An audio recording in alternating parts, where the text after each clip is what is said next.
Hello guys, good morning sa inyo lahat and welcome back to my channel. So andito na naman po tayo, another day na naman po and another bonsai na naman ang ayusin natin. So today, itong maple bonsai naman po ang ililipat natin and trim and wire. So ito po, last year ko pa siya hinayaan na doon lang po sa may garden. Yan po. Last year, nilagyan ko po ng wire dito. Yan, itong part na to. So, since then, ito po, new growth na po yan. So, po, taas na oh. So, now, ayusin na po natin yan and mawiringan natin. Then, ilipat na rin natin ng panibagong lalagyan. So, sabahin nyo ko.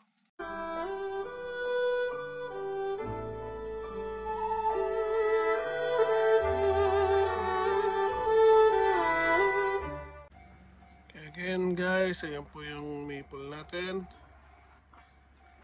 And now, alisin na po natin siya dito sa dating yung lalagyan at ililipat natin sa panibago. So, ito actually na bawasan na po or bumaba na yung lupa niya. And I think ililipat ko siya dito. So, wawiringan na po natin siya para medyo gumanda ang itsura niya. And babawasan natin kung ano mga hindi natin kailangan branches. Okay guys, so again, tanggalin na po natin ito dito sa dating yung lalagyan or luma niyang lalagyan. There. Itong lupa niya, tanggalin na rin po natin yan, hindi natin kailangan yan. Lalagyan natin ng bago.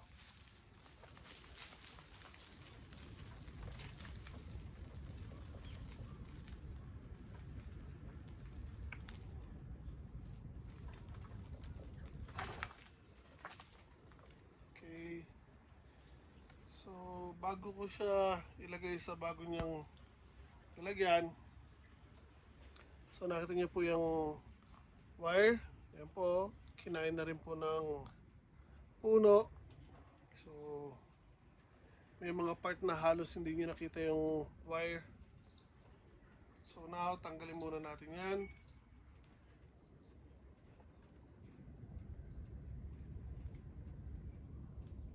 Kasi kung hindi ko agad alisin to, bago ko siya ipaso, mas mahihirapan akong tanggalin siya kasi again, halos kinain na po kasi ng puno yung wire, lalim na masyado. Okay, so yan, tanggalin natin. And again, yan po, lalim na masyado ang pagkakabaon ng wire. So, sa gagawin ko po dito, hindi ko na po kakailanganin tong malaking to, itong isa.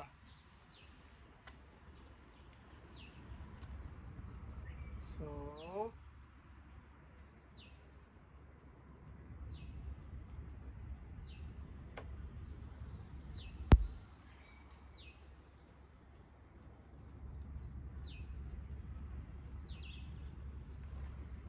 wait, may iniisip lang ako, saglit lang.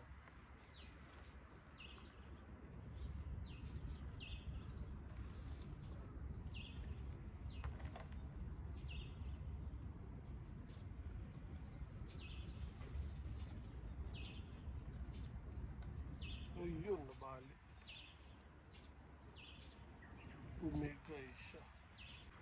Masyado na kasi malalim yung pagkakakain ng kable, kaya yan. Bumigay yung puno niya. So, hopefully, okay pa yan. So, kailangan natin mag-ingat na mula ngayon kasi mas madali siyang mababali. So, buhay pa naman yan. Okay pa yan. Karoon lang ng crack. Kaya lang, doble ingat na tayo. Hmm.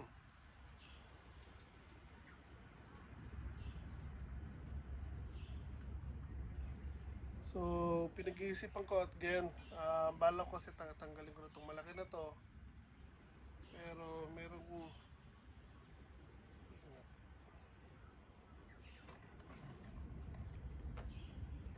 ah Iniisip ko kasi kung hayaan kong mag branch out siya dito, ang magkakaroon tayo ng dalawang sanga or hindi.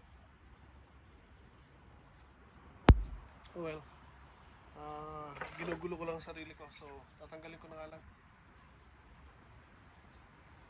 So putulin ko siya dito. Yun, sinintensyahan. So ito, hindi na natin kailangan to, tapon na po yan.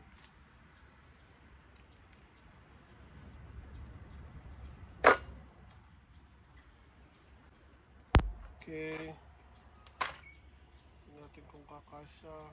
Medyo malalaki na yung ugat niya at matitigas na. So, sukat lang natin.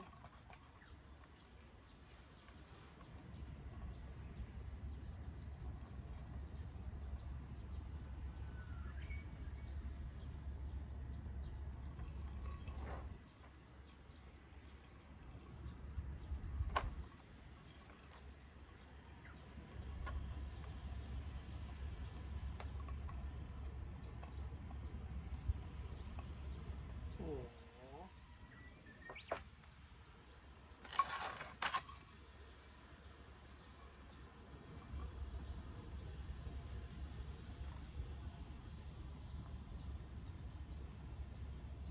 So I think instead na ito na lang po gagamitin ko na pack. So wire, kailangan natin ng wire. Oops, sorry.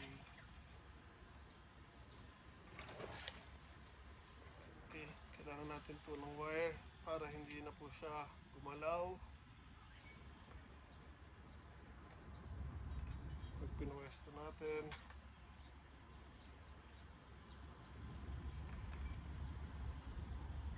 Linisin lang natin ng konti yung mga ugat kasi merong ugat ng mga damo. So alisin lang natin yon.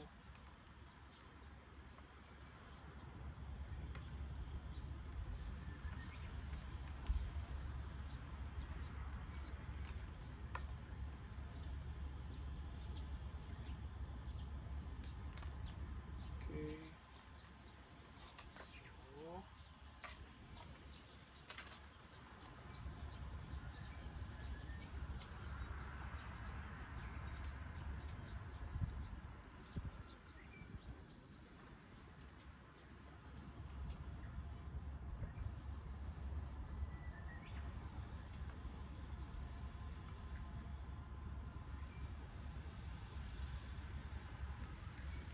okay. So tinignan ko lang kung saan ko papadaanin yung wire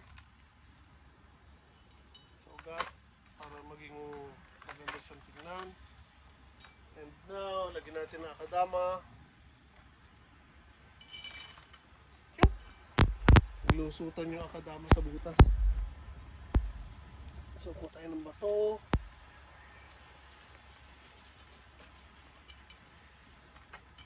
Lagyan lang natin ng bato yung mga butas sa yung akadama naglulusutan. Sayang naman, matatapon. Okay. So, now, pwesto natin yung puno natin.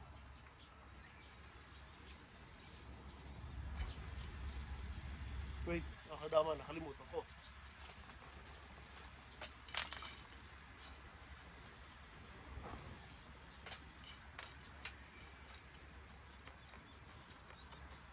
Okay. So, nalagyan na natin ng akadama yung base. Na yung mga ugat, lalagay lang natin sa loob.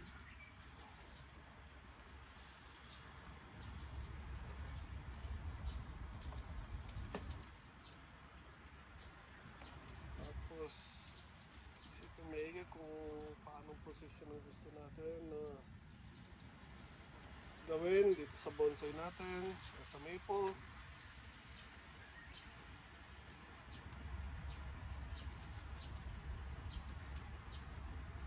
Okay, now yung wire.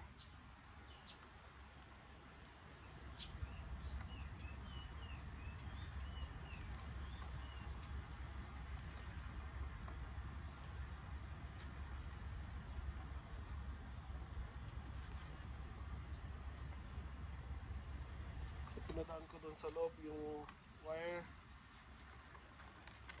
So, yan, biglagan. So, yun po. Now, iko-connect ko dito sa isa pang wire sa kabilang end. And twist it. Yan, ipitan natin. Twist natin maigi para hindi na po sila gumalaw pa.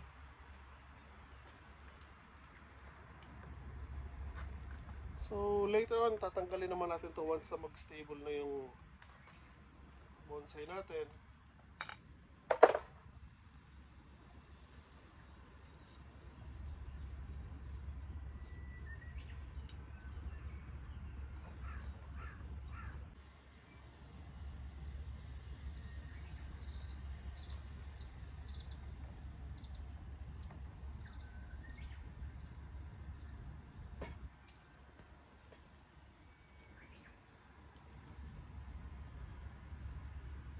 So, lalagyan ko pa ulit ng isa pang wire sa kabilang side naman. So, although hindi siya nagalaw na papunta dito, dito naman sa side, magalaw.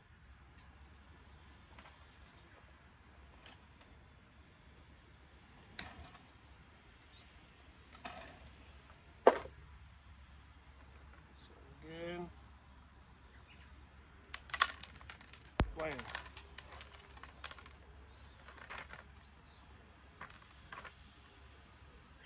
Okay. So, medyo tatago ko lang tong isang wire dito sa kabila para hindi halata o hindi masyadong kita.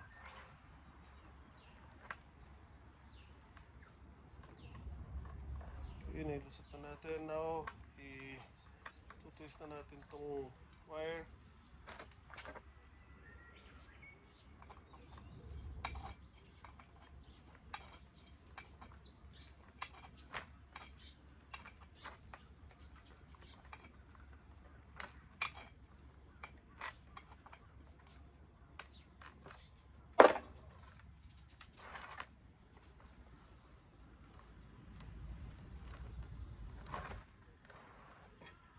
Okay, I think that's good enough.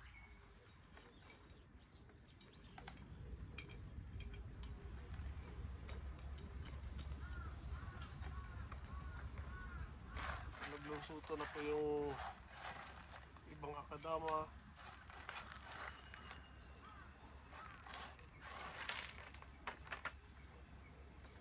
Okay. So now, lagyan natin ng potting mix. Again, ito po yung potting mix na binibili ko sa Seketsu na hinaluan ko lang ng akadama.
Okay.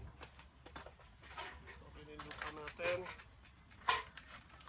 So, bago tayo mag-proceed, may papakita lang ako sa inyo. Okay guys, so tulad ng sinabi ko, bago tayo dumiretso, pakita ko lang sa inyo ito. So, ginawa ko, ngayon ko nakaangat yung ugat. So, pinalabas natin itong dalawa, itong isang to, and yung iba dyan. So, hayaan natin lumaki ng ganyan. Pero, bago natin wiringan yung puno, so, lilinisin lang natin yung ibang ugat na hindi natin kailangan, yung mga nakalabas. Ito. Para medyo lang magandang tingnan. Hindi natin kailangan yon. So, itong isang to, linisin din natin.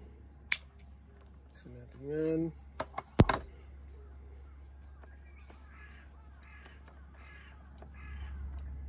So, itong ibang ugat na to, hiwanan natin yan. Medyo magandang tingnan siya. Nakaka-add ng karakter sa bonsai natin.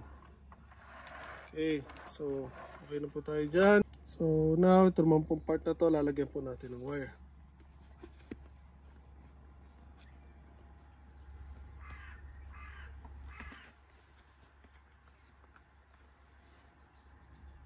So ito guys ha, pa-wiringan po natin yan. So, I think bago natin lagyan ng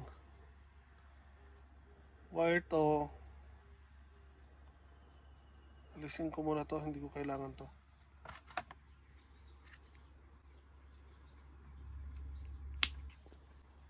That one, saka itong isang to, alisin din natin yan.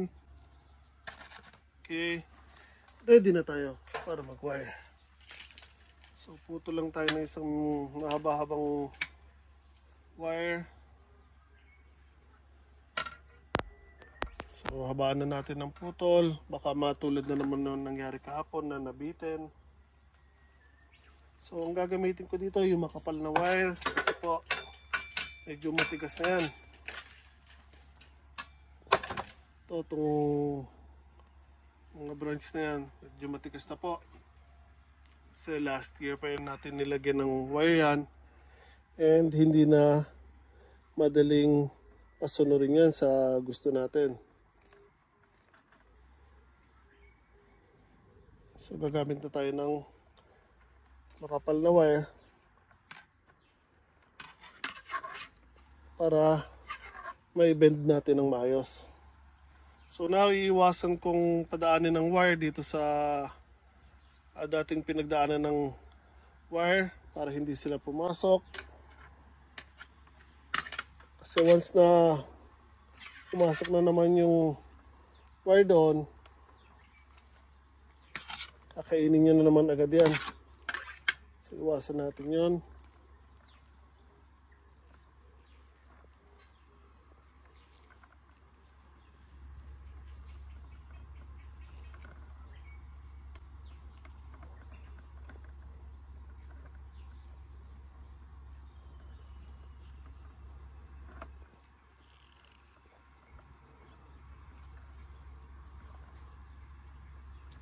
So, tulad ng sinabi ko, medyo matigas na po yung kahoy na to.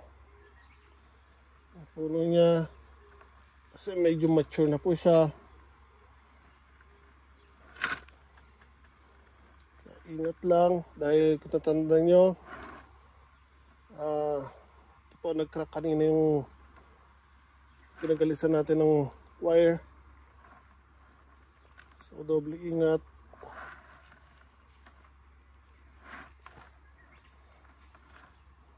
Pero pinupwersa ko siya maigi kasi nga matigas po itong wire na nilalagay natin.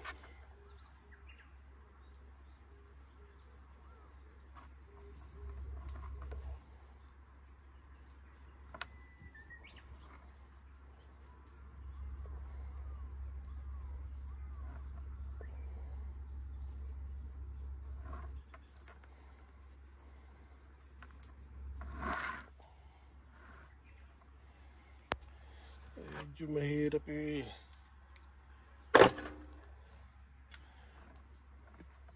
i-position tong dulo. Kasi wala akong masyadong hawakan.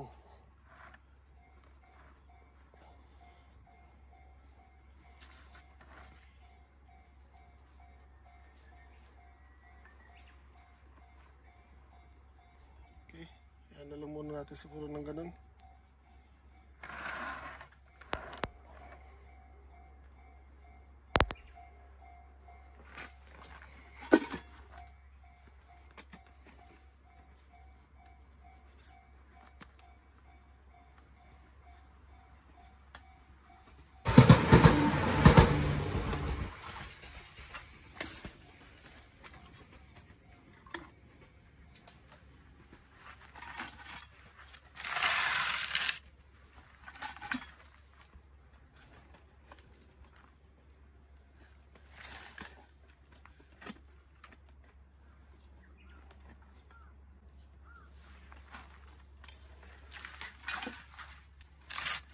Guys, ayun na po natin. Now, i-bend natin unti-unti itong part na to mula dito. Pero dahan-dahan lang po dahil again, nagkaroon na po siya ng crack dito hanggang dito.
Tanggalin natin to.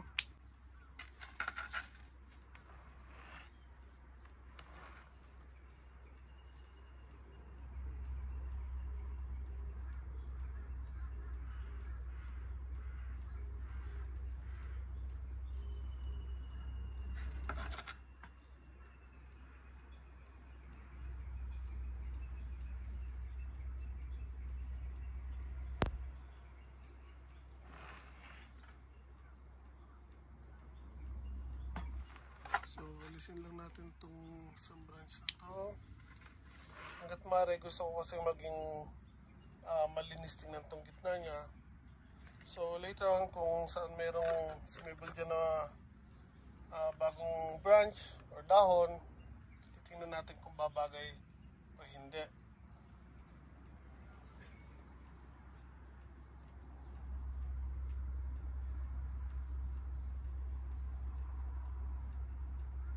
So, alisin ko itong isang to.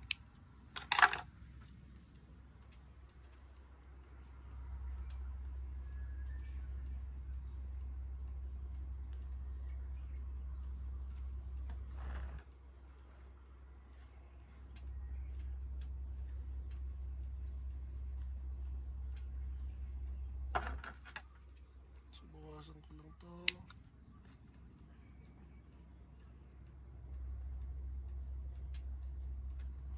Bawasan ko siya dito.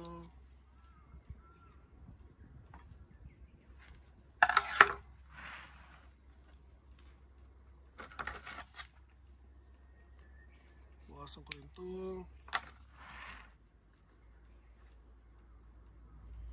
Now, lagyan lang natin ng wire.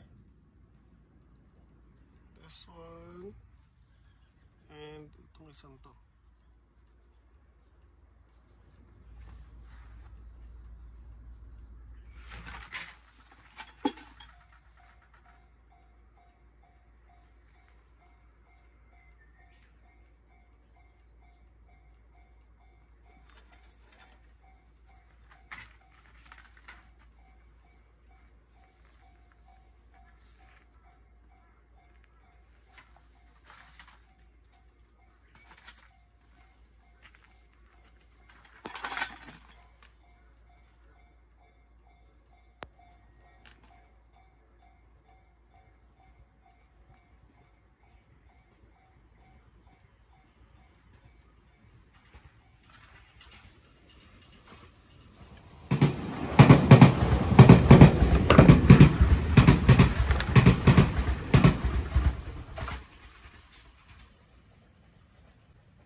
So, I think tatanggalin ko na lang po itong isang to sa dulo.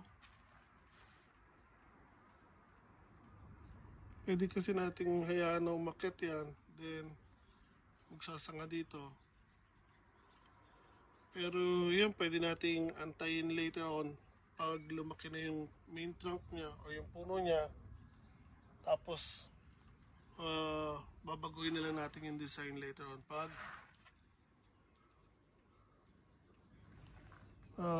tumagal na po siya. So, yeah, I think for the meanwhile, tanggalin ko muna to. Parang mas maganda siyang tignan kung ito lang tatlo.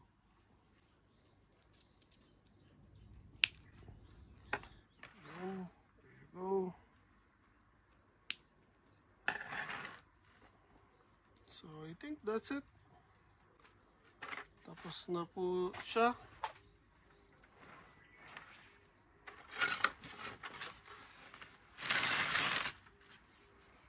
So, natingin nyo guys.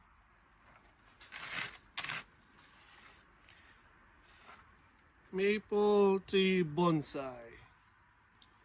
So, ikat po natin at tingnan nyo. Oops. Bakanting space dun sa ilalim. Punin lang natin. So, again. Ayan po guys, ang finished product natin ng maple tree natin na ginawa nating bonsai. So, tingnan nyo guys. Okay na ba para bigyan nyo ng like ang video na to at i-share sa mga kaibigan nyo? Okay na rin ba yan para makuha ko ang subscription nyo? Paki naman, subscribe naman guys. Laking tulong po yun para sa akin. So, gagawin natin dito sa wire na to. Putulin natin. Pangit tingnan kung iwanan natin. Ang problema kung tigas ng wire na to.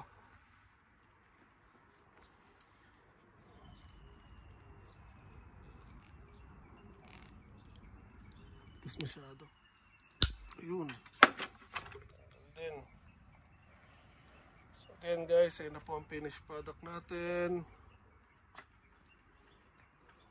So nakakarami na tayo ng bonsai.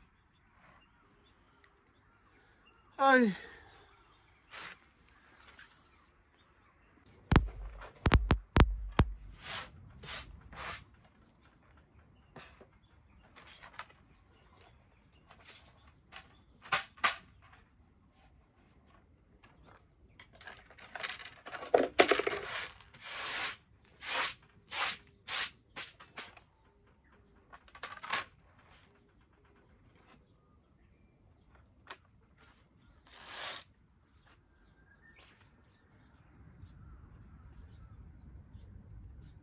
Okay guys, so ito na po yung finished product natin.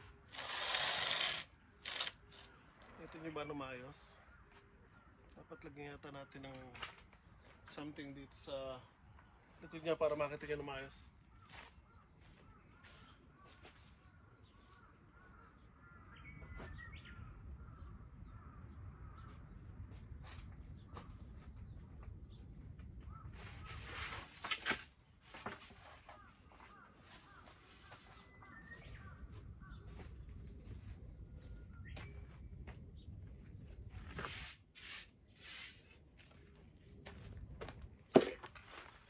So lagyan lang po natin ito para makita nyo ng maayos yung ginawa po nating bonsai. So again guys, ito po yung maple bonsai na ginawa natin.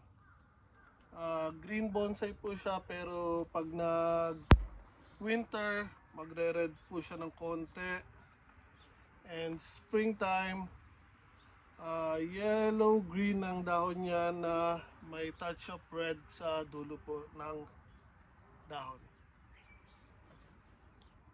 Okay ba guys? So pag inantay nyo, subscribe na po sa channel ko para ma-update po kayo palagi sa mga na-upload ko. Hindi lang po sa pagbobonsai, pati na rin po sa pag-aalaga ng mga tropical fruits and gardening dito sa Japan. So, sana po nagustuhan niyo po ang binagi ko sa inyo. And again, kung magagawa niyo naman po, pakilike niyo naman po ang video na to. Share sa mga kaibigan niyo. And pinaka-importante, subscribe po sa channel ko. Gusto niyo ba lagi makakita nito? Subscribe na. Ingat po tayo lahat palagi.